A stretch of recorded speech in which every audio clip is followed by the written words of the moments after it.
Bonjour à toutes et à tous et bienvenue à cette table ronde sur la thématique du retail responsable et plus spécifiquement de comment passer de l'intention à la réalité. Je suis Julien Bergounou, rédacteur en chef de l'usine digitale, média spécialiste de la transformation numérique. Une fois n'est pas coutume, le titre de cette table ronde est parfait car passer de l'intention à la réalité, c'est bien tout l'enjeu aujourd'hui du développement durable. Les bonnes intentions ne manquent pas, mais les concrétisations sont beaucoup plus rares. J'ai la chance d'avoir aujourd'hui avec moi 4 experts qui vont pouvoir nous parler de ce qu'ils ont mis en place, de leurs initiatives, des initiatives qu'ils vont mettre en place, des blocages qu'ils ont pu rencontrer et des leviers qu'ils ont actionnés pour les débloquer. Alors tout d'abord, Nicolas Ders, directeur RSE responsable Scope 3 chez Carrefour. Puis Marie-Caroline Bénézet, directrice des opérations et de la transformation chez SNCP. François-Xavier O'Mahony, Managing Director Lead Retail, Consumer Goods and Services, France and Benelux chez Accenture. Et Géraldine Olivier, directrice RSE Group chez Fnac Darty. Bonjour à tous les quatre. Je vais vous laisser vous présenter un peu plus en détail et puis on va enchaîner sur les questions. Alors bonjour à toutes et tous. Donc, je suis Géraldine Olivier, la directrice RSE du groupe Fnac Darty. Alors j'ai pris mes fonctions en septembre dernier. Précédemment, j'étais directrice des achats indirects du groupe. Alors les achats indirects, grosso modo, c'est tout ce qu'on achète et qui n'est pas revendu en magasin. Alors le marketing, l'informatique, le transport. Et j'étais rattachée à la direction des opérations. Alors les opérations chez Fnac Darty, c'est tout ce qui est transport, livraison, SAV. Et donc dans cette direction, j'étais référente RSE et référente climat, puisque ce sont, vous l'avez bien compris, des filières qui contribuent à l'empreinte carbone du groupe. Donc ça n'est pas un hasard si je suis là parmi vous ce matin et je suis vraiment ravie de pouvoir échanger avec vous tous sur ces sujets de RSE et de climat. Merci. François-Xavier O'Mahony, donc moi je suis chez Accenture responsable du secteur retail et grande conso pour une de nos activités qui est stratégie et consulting. Et nous, notre métier chez Accenture, c'est la transformation. Et j'ai eu la chance de pouvoir travailler depuis quelques mois, années, sur des sujets de transformation durable chez des distributeurs. Et donc, c'est un sujet qui nous passionne collectivement chez Accenture. Nous-mêmes, Accenture, nous avons des engagements assez forts sur le sujet sustainability. Et donc, je suis très heureux d'être parmi vous pour témoigner sur comment on passe à l'action, comment on se transforme sur ce sujet.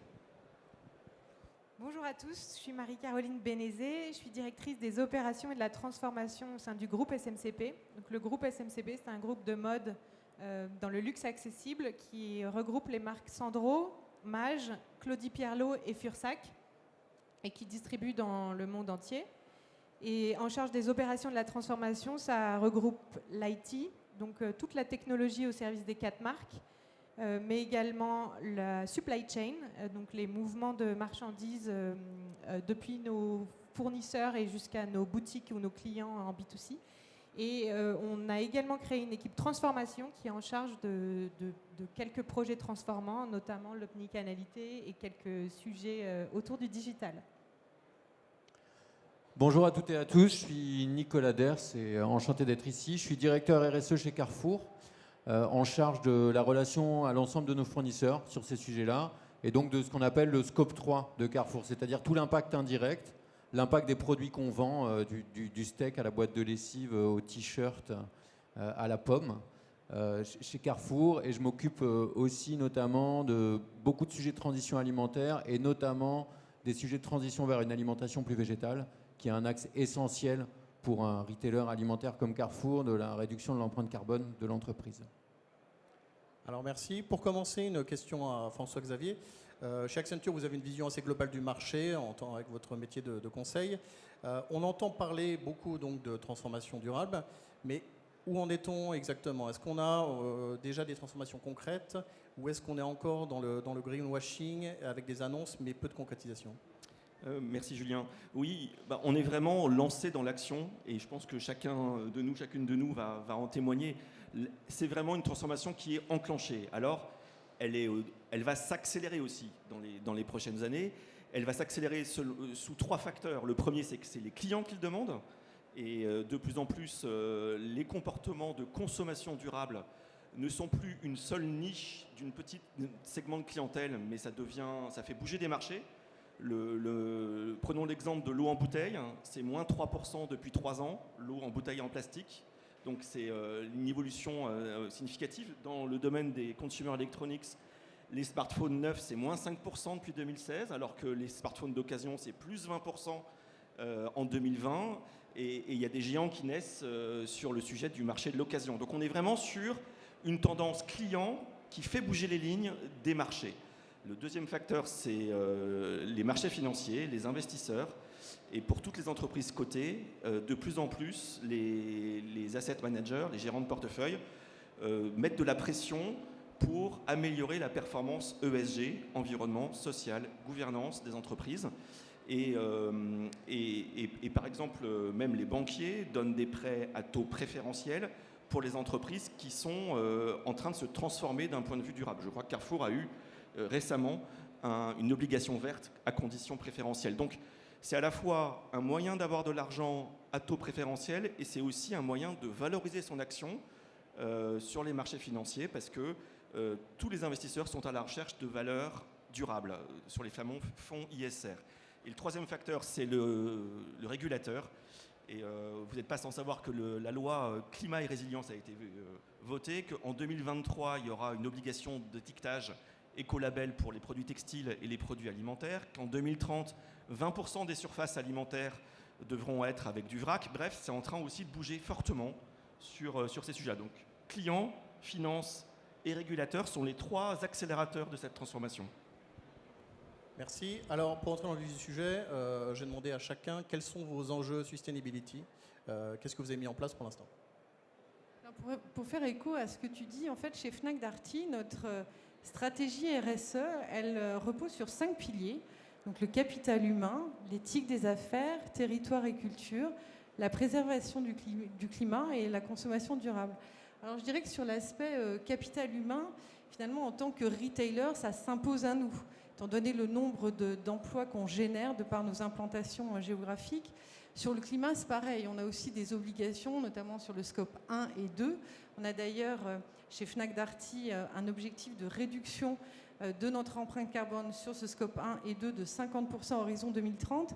Mais je dirais que maintenant, l'enjeu, c'est vraiment le scope 3, et je pense que tu vas en parler, et vraiment l'empreinte carbone des produits que nous vendons. On estime d'ailleurs chez Fnac Darty que ce sera à peu près 90% de notre bilan carbone. L'année prochaine, on va avoir un objectif sur ce scope 3, donc validé par le SBT selon la trajectoire 1,5 degré des accords de Paris.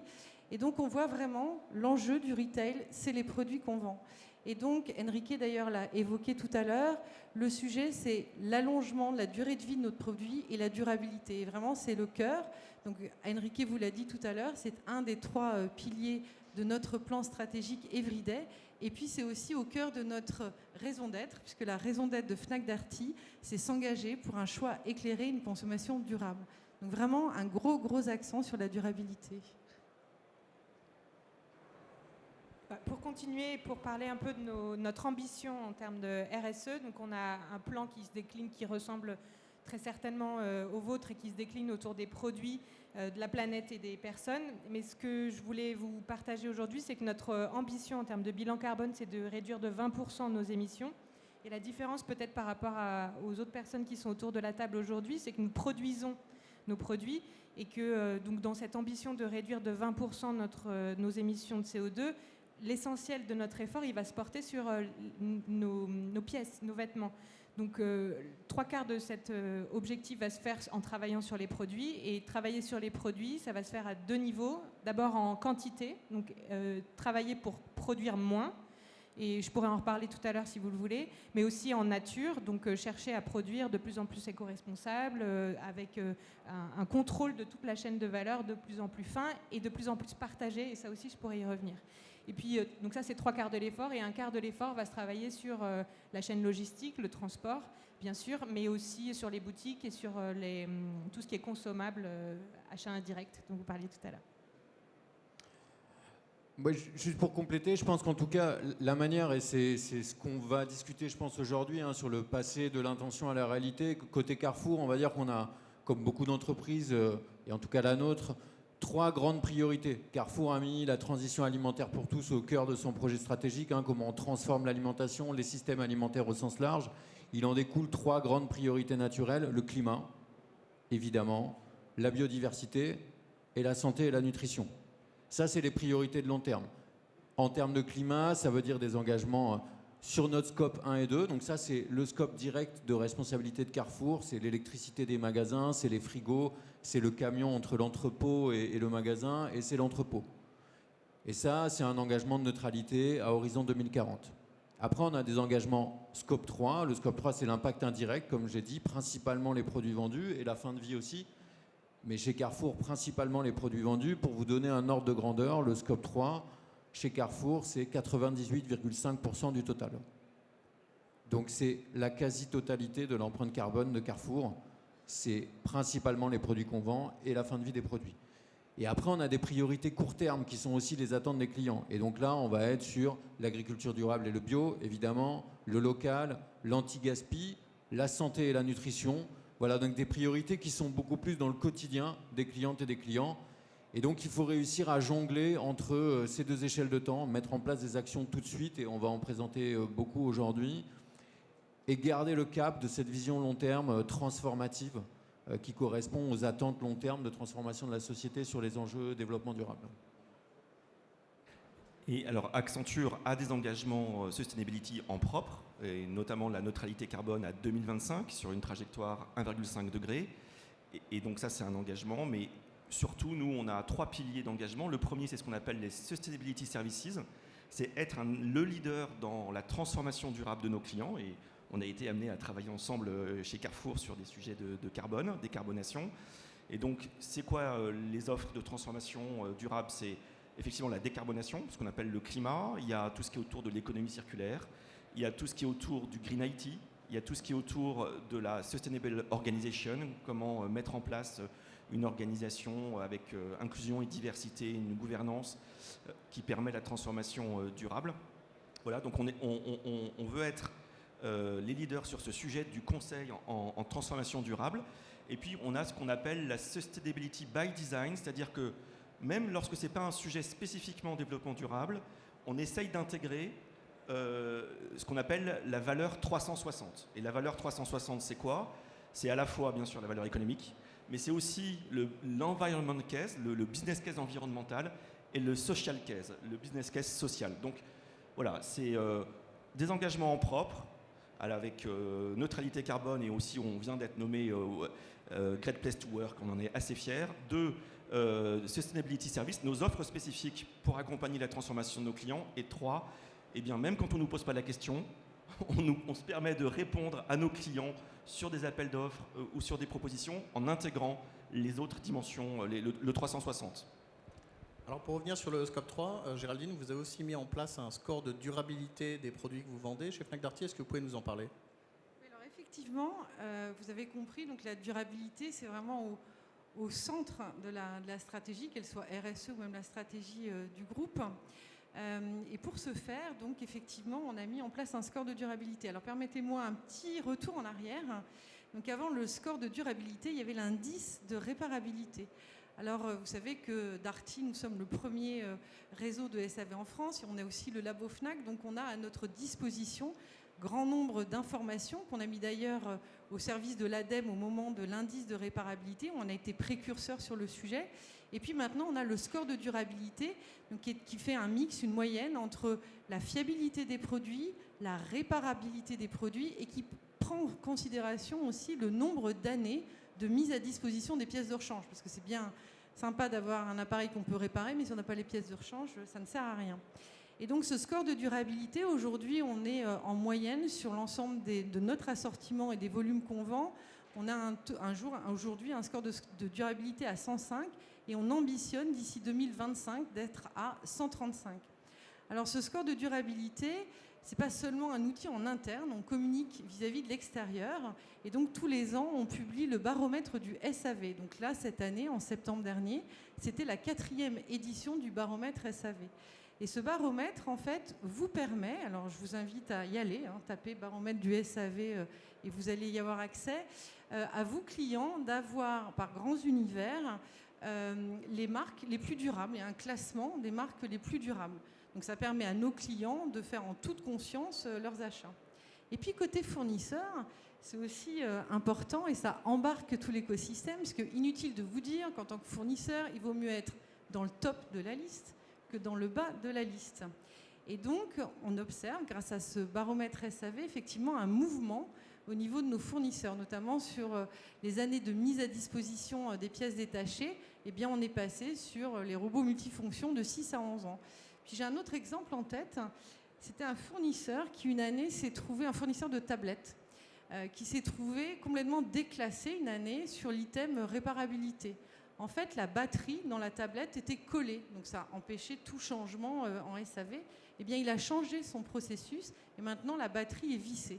Donc on voit donc ce score de durabilité, ce baromètre SAV, en fait, ça permet finalement d'embarquer toute une chaîne de valeur dans l'éco-conception.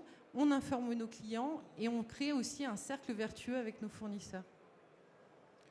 Moi, je pense que c'est un actif clé, on en a parlé tout à l'heure, mais le fait d'avoir cette force de SAV, cet indice de réparabilité, je pense que vous pouvez être un moteur pour responsabiliser vos clients dans leurs achats et leur donner toute l'information pour consommer responsable.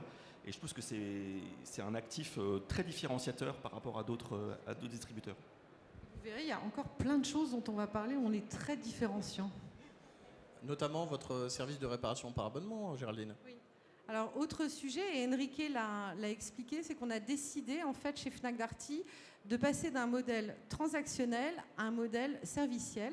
Et donc, vous avez la possibilité de vous abonner à Dartymax. Donc, Dartymax, c'est quoi? C'est un service de réparation en illimité. Et vous pouvez faire réparer du matériel Darty, mais pas que. Si vous avez acheté d'ailleurs ailleurs un autre matériel, vous pouvez le faire réparer. Donc, Dartymax, ça comprend de la téléassistance, du diagnostic, évidemment les pièces détachées, la réparation.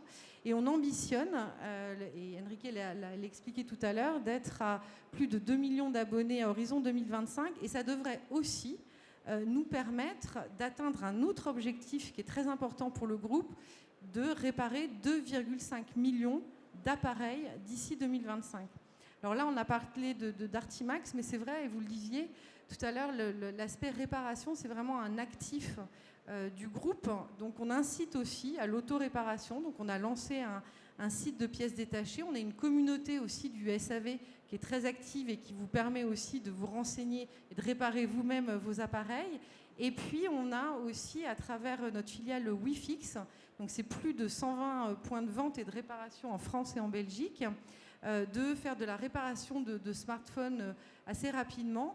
Et en 2020, c'est plus de 250 000 smartphones qui ont été réparés et donc 30 tonnes de déchets électroniques ont pu être évités. Donc vraiment un gros sujet, une grande ambition sur la réparation. Et on a d'ailleurs aussi 3000 techniciens SAV dans nos équipes. Alors sur la thématique du gâchis, Carrefour a une grande initiative sur le gâchis alimentaire. Pour lutter contre le gâchis alimentaire, Nicolas, est-ce que vous pouvez nous détailler un peu tout ça? Ouais, sur le gaspillage alimentaire, effectivement, comme on l'a dit, on a des objectifs macro, biodiversité, climat, santé, et des attentes clients qui sont beaucoup plus fortes. Sur le gaspillage alimentaire, qui est une énorme attente des clientes et des clients, l'objectif, c'est moins 50% entre 2016 et 2025. Mais comme on l'a dit tout à l'heure, hein, et du coup j'ai pris des éléments, donner des exemples très concrets du passage à la réalité, ça c'est tout simple, c'est un panier anti-gaspi. Voilà, le principe, c'est que les fruits et légumes qui arrivent en fin de vie, on les met là-dedans, on les vend à prix rond. Maintenant, ces paniers, ils existent traduits dans toutes les langues en Europe. Ils existent même avec le logo Intermarché, ce qui fait plaisir, parce que c'est aussi un secteur concurrentiel, hein, le développement durable. Et je pense qu'en tout cas, nous, notre vision des choses, très concrètement, c'est celle-là. C'est deux choses, c'est se dire, on se fixe des objectifs long terme, mais on met en place tout de suite des premières actions, sans savoir exactement où est-ce qu'elles vont nous mener, mais qui nous permettent de poser des premières pierres dans ces stratégies long terme. Et le but, c'est d'embarquer, je l'ai dit, les concurrents, hein, d'une certaine manière. On a Intermarché qui a fait de la pub sur le même dispositif il y a 2 mois, et tant mieux. On l'a fait avant eux, mais tant mieux. Et on a aussi l'objectif d'embarquer le secteur. J'avais un autre exemple très concret qui n'est pas sur le gaspillage, mais voilà, ça c'est un sac en papier, il y a le même chez votre primeur. Hein. Il y a 2 ans, on s'est dit, ok, le rayon fruits et légumes, c'est un océan de plastique. Ça énerve tout le monde. Je pense qu'on est d'accord sur ce constat. Et on se lance sur le sujet en embarquant toute l'entreprise. Et 1 an après, la loi sort qui va nous obliger d'ici 1 an à ce qu'il n'y ait plus de plastique à usage unique au rayon fruits et légumes. Et c'est bien l'objectif qu'on doit se fixer quand on œuvre sur ce genre de sujet-là. C'est comment on essaye d'être transformationnel, même avec des petites actions très concrètes. Et j'avais un dernier exemple que je voulais donner, c'est parce que il y a, évidemment là-dessus, hein, il n'y a pas de doute sur est-ce que écologiquement c'est mieux. Hein. Mais parfois, on met en place des actions qui sont avec une vision plus long terme, même si on sait qu'à court terme, environnementalement parlant, ce n'est pas les bonnes. Et j'avais un 3e exemple très concret que je voulais partager avec vous, c'est celui-là. Voilà. Ça, c'est Procter & Gamble. C'est dans le projet Loop. Je ne sais pas si vous l'avez vu passer. Loop, c'est la consigne en magasin. On a aujourd'hui 20 magasins déployés, une 50aine de produits. On a été le premier à le lancer, d'abord en e-commerce, mais ça marche mieux en physique qu'en e-commerce pour l'instant. On ne l'a pas craqué en digital, il faut qu'on y arrive. Hein. Et on sait qu'aujourd'hui, une économie circulaire totale avec ça qui est rempli par Procter, qui est nettoyé, qui est ramené à Procter et qui revient dans les magasins avec une consigne, ça c'est le modèle de demain. Aujourd'hui, est-ce qu'environnementalement parlant, versus une bouteille en plastique dont le process industriel est optimisé depuis 40 ans, c'est mieux? La réponse est non. La réponse est non. Mais demain, ce sera mieux. Donc on a vraiment... C'est comment on navigue entre ces différents niveaux quand on passe à l'action, de la vision long terme, même si à court terme, ce n'est pas le bon modèle, et des actions très clients, concrètes, qui posent des premières pierres sur le chemin d'une consommation plus durable. D'autant que, comme vous l'avez dit, être en avance de phase permet de ne pas être surpris quand la réglementation arrive. Vous avez déjà des choses, vous les faites déjà, vous n'avez plus à vous mettre à niveau dans le rush. Oui, c'est ce que tu as dit tout à l'heure, hein, la loi sur 20% de surface sur le vrac et sur le réutilisable, hein, c'est les deux. C'est pas que le vrac. Ah ben c'est sûr, ça va complètement modifier la tête des magasins. Et tant mieux. Un autre point sur lequel vous êtes assez en avance, c'est sur la transition vers une alimentation plus végétale. Alors comment ça participe à cet objectif de développement durable ? Effectivement, c'est assez simple. Hein. Comme on l'a expliqué tout à l'heure, donc je refais la partie scope 1, scope 2, scope 3. Le scope 3, c'est l'impact indirect sur lequel on doit... Il y a 2 manières de travailler sur le scope 3, donc, qui est le gros de l'empreinte de Carrefour. Il y a engager les fournisseurs. Quand Coca me faisait une bouteille, demain je veux la même bouteille mais qui pollue moins parce qu'on a optimisé le packaging, on a optimisé la logistique. Et il y a transformé le panier d'achat et en l'occurrence chez nous beaucoup l'assiette de nos clients. Donc on va essayer de faire assez simple. Hein. Le scope 3 de Carrefour, c'est environ 100 mégatonnes. Les 3/4, c'est les produits qu'on vend. Donc, comme dit tout à l'heure, hein, la lessive, le t-shirt, le steak, la tomate, la pomme de terre, la brique de jus de fruits, etc. Mais on est quand même un retailer alimentaire. Donc, 100 mégatonnes, les 3/4, c'est ce qu'on vend. Et là-dessus, le gros, donc plus de la moitié du total, c'est ce que les gens mangent. Donc, l'équation, elle est simple. Quand quelqu'un qui a une alimentation 100% végétale, il émet 3 fois moins de CO2 que quelqu'un qui a une alimentation moyenne omnivore française. Aujourd'hui, les objectifs qu'on a, moins 30% à 2030 versus 2019, on ne peut pas les remplir sans faire bouger progressivement l'assiette des clientes et des clients. Et donc, la transition vers une alimentation plus végétale, c'est un axe essentiel de lutte contre le réchauffement climatique pour Carrefour. Après, il faut le faire en prenant les gens là où ils en sont, en les accompagnant, en leur donnant des recettes avec des outils très concrets et évidemment avec des produits bons, gourmands, bons pour la santé. Donc c'est tout ça les enjeux, c'est d'accompagner dans cette transition-là. Mais oui, c'est quand on parle climat et qu'on est un retailer très alimentaire, l'équation elle est vite faite. On ne peut pas atteindre nos objectifs juste avec du plastique recyclé, ça ne marchera pas. Alors, on est à la... Je voudrais juste rebondir, c'est un impératif climatique, mais c'est aussi une opportunité business. Bien sûr.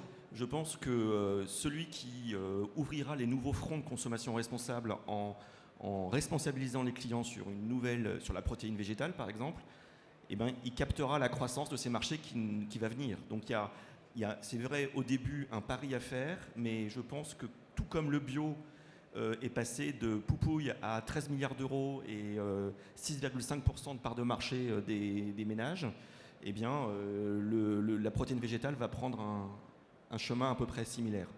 Et on voit bien que Tesco, sur le marché anglais, hein, sur lequel on n'est pas, qui a un marché beaucoup plus mature que nous sur ce sujet-là, soyons honnêtes, ils ont 3 ans d'avance sur nous. Il y a un rôle de pédagogie qui est super intéressant. Il y a un rôle de pédagogie qui est immense et un rôle aussi de comment on le fait en accompagnant les producteurs français, ce qu'on fait déjà, hein, de légumineuses, de lentilles, de pois chiches, de haricots blancs, de haricots tarbés, qui font aussi partie du patrimoine gastronomique français, et comment l'agriculture, on l'accompagne aussi, et on fait de la production locale, ce qui est aussi l'attente de nos clients sur ce type de produits-là.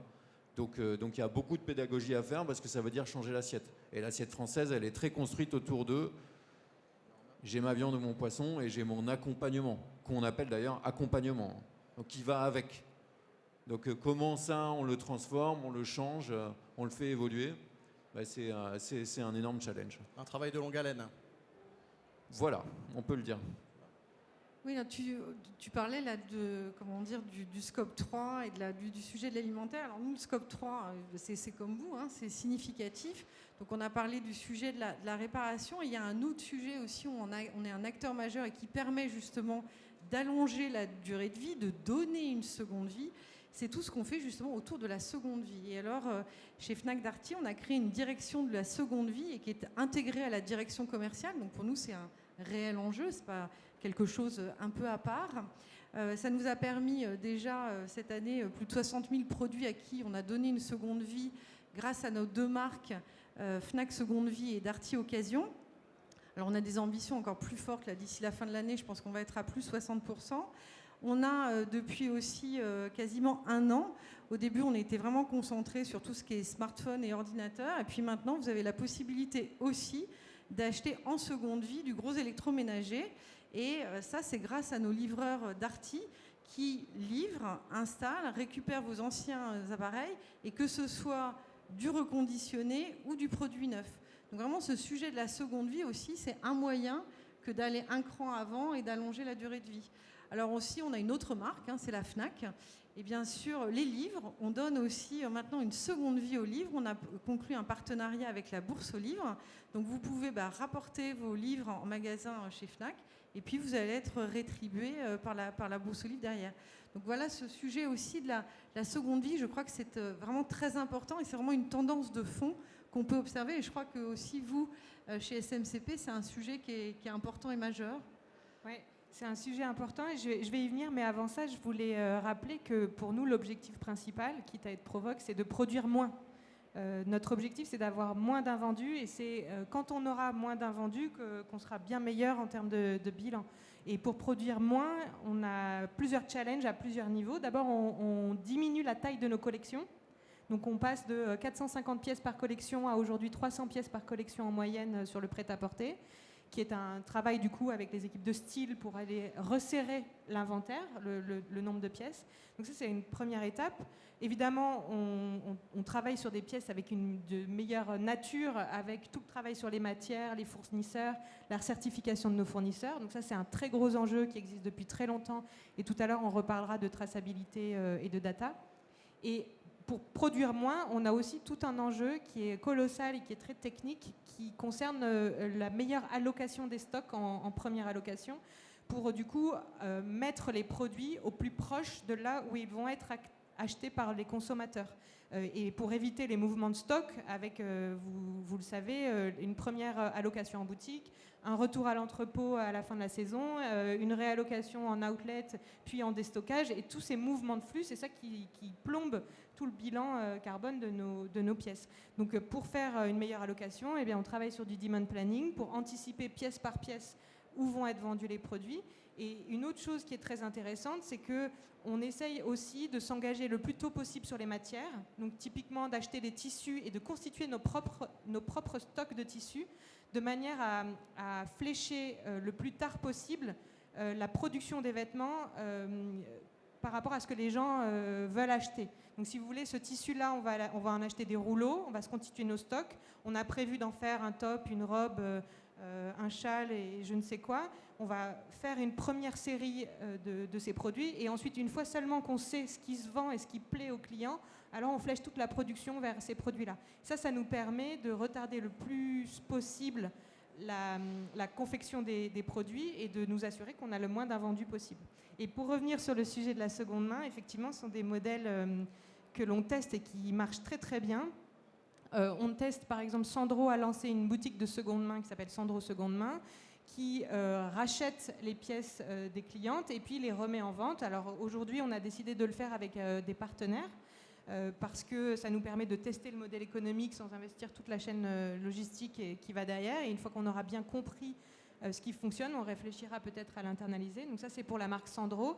Et la marque Mage a lancé au début de l'été son site de location de pièces de cérémonie.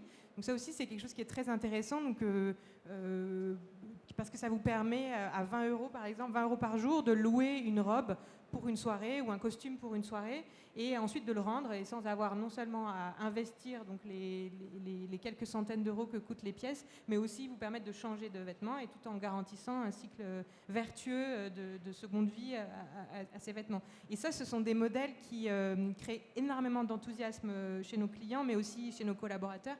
Donc c'est un super sujet de fédération.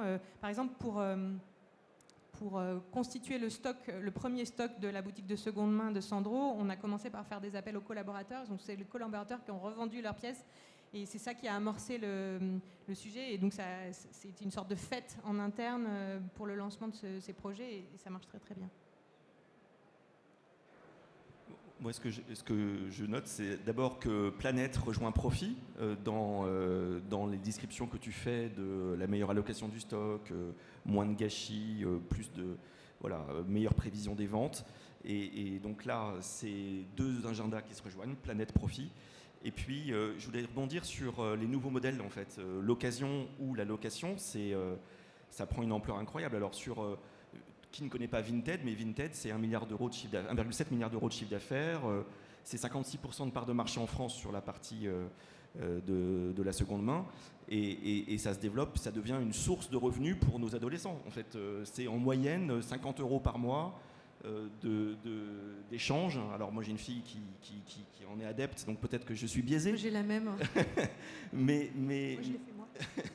Mais voilà, c'est vraiment un modèle de consommation qui est en train d'émerger sur le textile. Et la location, aux États-Unis, il y a Rent the Runaway, c'est 100 millions de dollars de chiffre d'affaires, c'est valorisé 800 millions, et c'est une blanchisserie, imaginez-vous, de 13 000 mètres carrés. Donc 13 000 mètres carrés pour recevoir les produits, les nettoyer, les mettre à l'assortiment, shooter les photos, etc. Et c'est une usine à capter de la donnée client. C'est incroyable parce que lorsque vous êtes en mode location, vous savez quel est l'usage, vous savez combien de temps elle a été portée, le style, etc. Donc il y a aussi beaucoup de données clients qui sont bien collectées à travers ces nouveaux modèles. On peut même dire qu'il y a un effet disruptif en fait de ces nouveaux business models sur l'existant qui est porté par la transition écologique. Moi, je pense que la transition écologique a le même pouvoir disruptif que la transition numérique, et que, voire même peut-être plus profonde, parce que le digital, c'est de l'efficacité à modèle d'affaires constant, c'est une meilleure accessibilité du client, c'est tout partout, etc. Là, on est en train de tester des nouvelles façons de se comporter. Il faut repenser complètement le modèle, en fait. Voilà, il faut repenser complètement le modèle, tester, et je pense que c'est aussi une affaire de courage, c'est ce que tu disais Nicolas, en fait, pas avoir peur de tester des nouvelles choses, des nouveaux produits, des nouvelles façons de faire et voir ce que ça donne, mais c'est une lame de fond qui emporte toutes les chaînes de valeur, à la fois alimentaire, textile, consumer electronics, du client jusqu'au fournisseur, voire même à l'agriculteur pour la partie alimentaire. Après, je trouve que dans les exemples cités comme Vinted ou côté Carrefour, des exemples très simples, le digital, il est souvent et il peut être un facilitateur parce qu'il enlève beaucoup de barrières aux clientes ou à la cliente sur la manière d'adopter un nouveau mode de consommation. On a lancé un test très simple il y a sur la ville de Lyon que maintenant on déploie dans toute l'Europe il y a 1 an et demi. C'est tout simple, des campagnes de communication avec des live cooking, hein, donc des chefs qui présentent des recettes Nutri-Score A ou B avec des mélanges de produits frais et de produits transformés parce qu'on voit qu'on a besoin de mettre les gens en cuisine. Et on a un dispositif très simple avec en un clic on peut ajouter tous les produits à son panier, que ce soit en drive, que ce soit en livré chez vous, que ce soit maintenant en livraison express.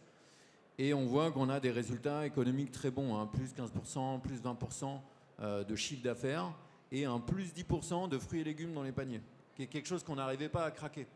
Et là on y arrive parce que le frein, la difficulté, elle est vraiment réduite au minimum. Tiens, je vois une recette sympa sur le site ou alors sur 750 grammes.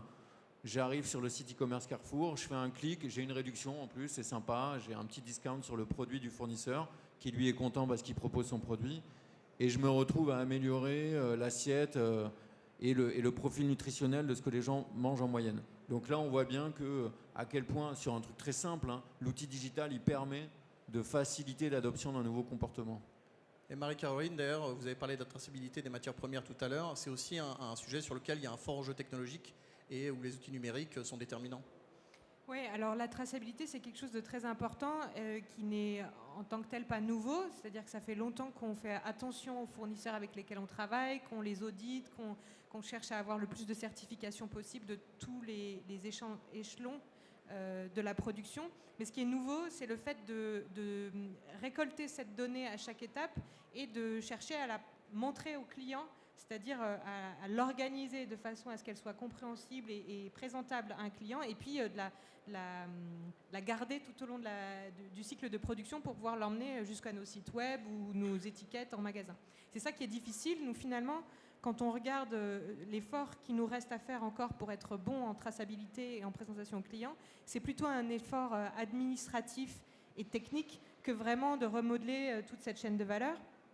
Et quand je dis administratif, c'est que, vous savez, l'industrie textile, c'est une industrie qui est complexe dans le sens où il y a énormément de rangs, depuis le champ de coton en passant par la filature, le tissage, la coloration et la production des vêtements qui finalement est le bout de la chaîne. Il y a énormément de rangs et donc la traçabilité, c'est un enjeu commercial, c'est-à-dire d'aller chercher nos fournisseurs, les fournisseurs de nos fournisseurs et de faire en sorte que à toutes ces étapes, l'information soit gardée, correctement documentée dans des systèmes informatiques et qu'elle puisse se retrouver chez des clients. Et donc c'est tout ce travail sur lequel on est. Ça veut dire mettre en place ou améliorer nos outils existants, donc des portails d'échange avec nos fournisseurs. Ça veut dire par exemple enrichir notre PLM, Product Lifecycle Management, c'est l'outil qui permet aux équipes de style de concevoir les produits et puis de les faire produire, mais aussi d'aller jusqu'à la brique qui permettra de diffuser cette information sur nos sites web, qui est une brique qui s'appelle le PIM, dont on parlait encore beaucoup tout à l'heure, et qui sont des briques qui sont nouvelles pour nous et qu'on est en train de déployer. Donc ce sont des enjeux finalement d'IT et d'échanges commerciaux avec nos partenaires. Ouais, effectivement, donc là, il s'agit de connecter le PLM avec le PIM et il y a un enjeu d'aller engager les fournisseurs à toutes les tiers 1, tiers 2, tiers 3. Et là, c'est de la traçabilité.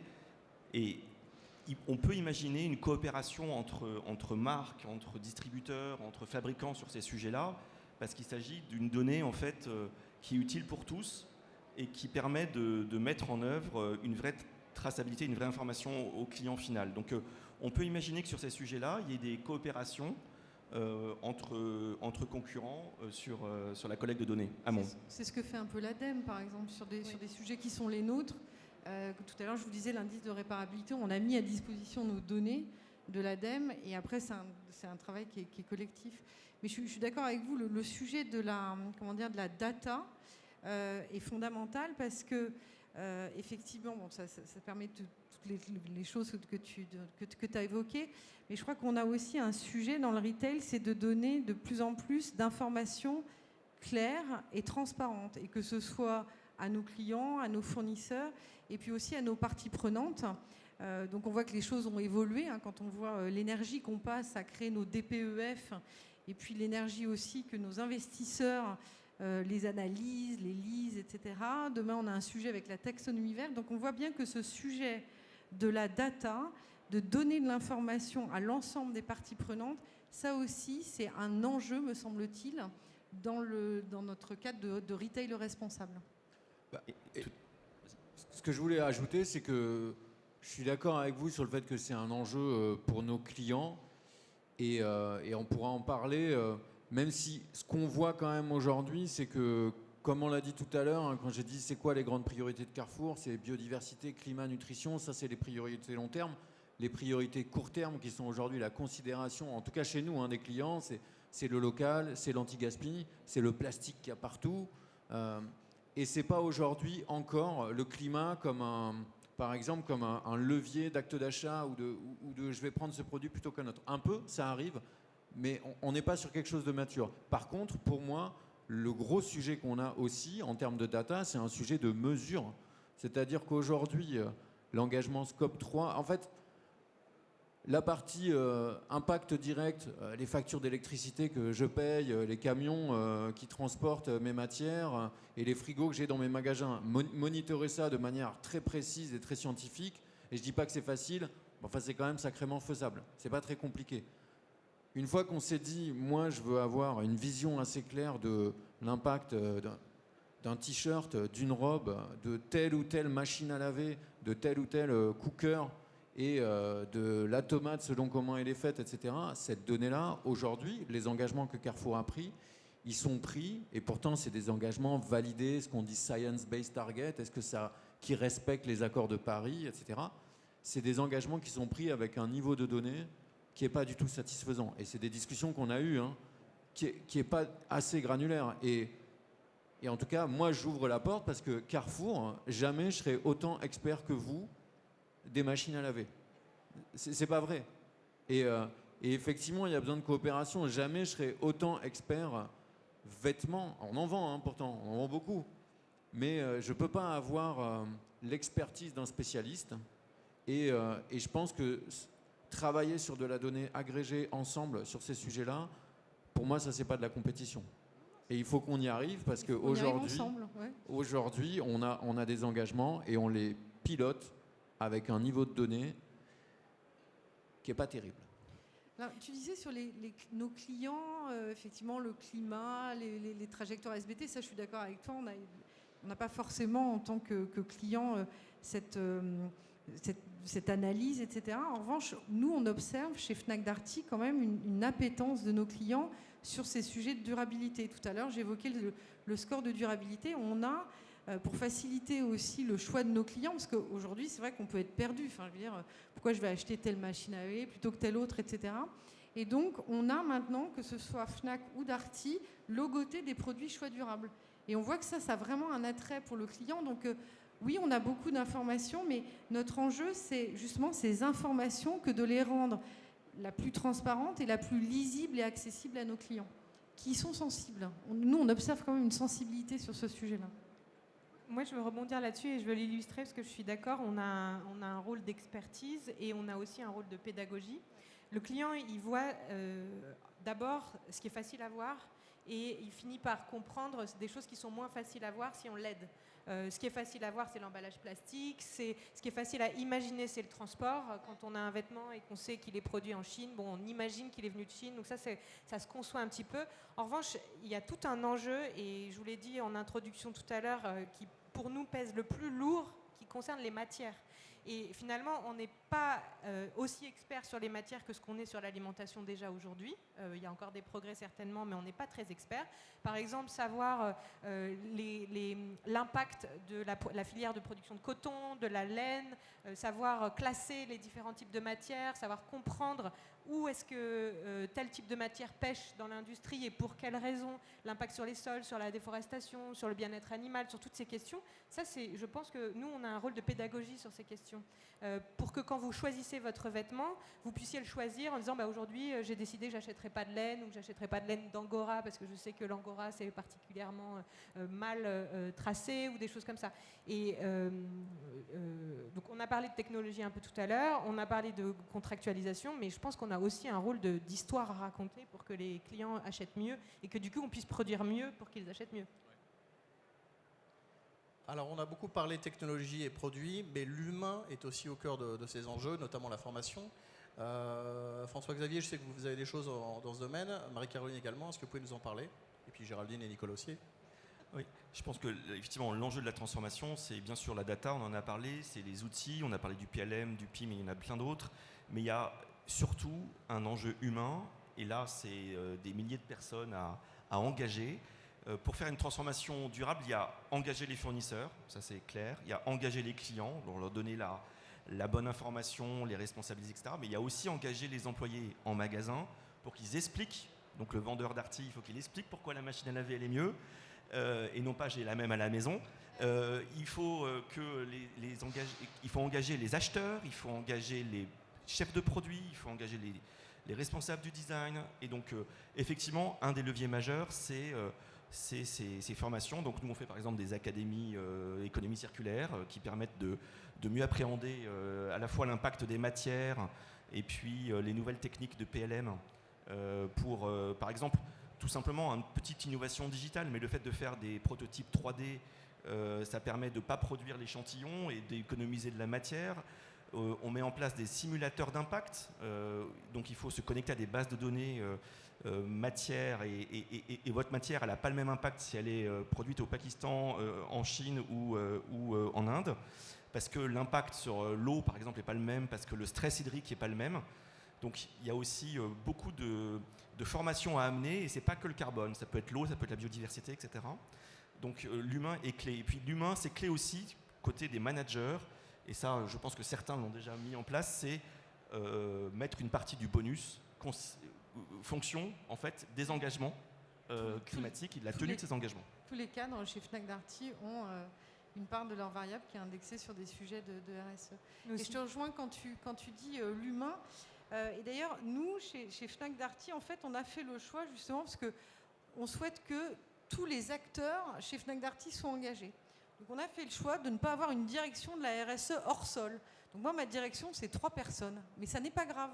Parce qu'en fait, on a créé au sein du groupe Fnac Darty différents comités et puis surtout un réseau de 14 ambassadeurs, donc le marketing, la finance.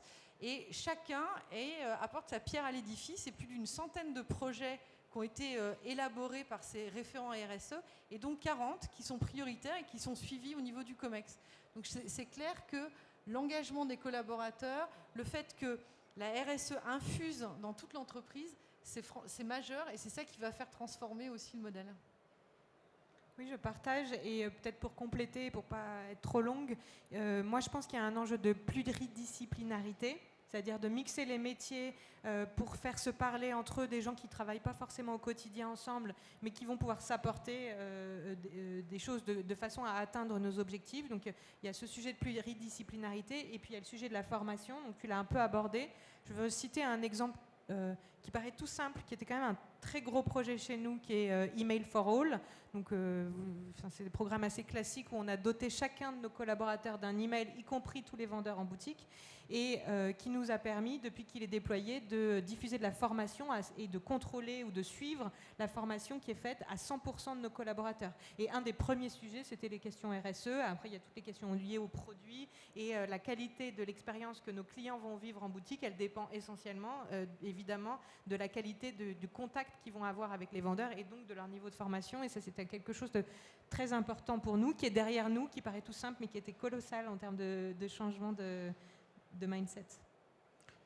Moi, je voulais partager une dernière sur ce sujet humain, un dernier exemple qu'on a mis en place, et je pense qu'il a beaucoup changé notre manière de travailler à la direction RSE et en général chez Carrefour. Alors, je vais faire une petite citation d'une anthropologue qui s'appelle Margaret Mead et qui disait ne doutez jamais qu'un petit nombre de personnes motivées peuvent changer le monde. D'ailleurs, ça s'est toujours passé comme ça. Et par exemple, pour travailler dans ce sens-là, on a mis en place un club des consommateurs engagés chez Carrefour. Donc il y en a 800 sur Facebook, on en a 30 sur WhatsApp qui nous envoient des messages tout le temps. Et ce projet-là, il est né d'eux. C'est eux qui ont eu l'idée, c'est pas nous.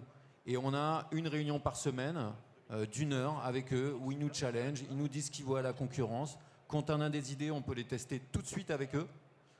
Et en fait, on gagne énormément de temps parce qu'on a tout de suite un retour très client, très terrain, très rapide, et qu'on est challengé par nos clients. de manière constante. Et ça coûte rien à faire. Il faut juste trouver ses clients, leur proposer, créer une boucle WhatsApp. C'est 0 €. Et ça a vraiment changé notre manière de fonctionner. Et maintenant, on déploie la même chose avec des clubs d'ambassadeurs engagés dans l'entreprise. On le fait avec nos fournisseurs principaux. Donc, c'est vraiment aussi aller chercher là où il y a des gens qui ont envie de faire bouger les choses et qui sont motivés. Au-delà de la formation très large, qui est essentielle, on est complètement d'accord. Mais c'est aussi s'appuyer sur les gens qui ont envie de faire bouger le gros paquebot quand c'est Carrefour ou un autre.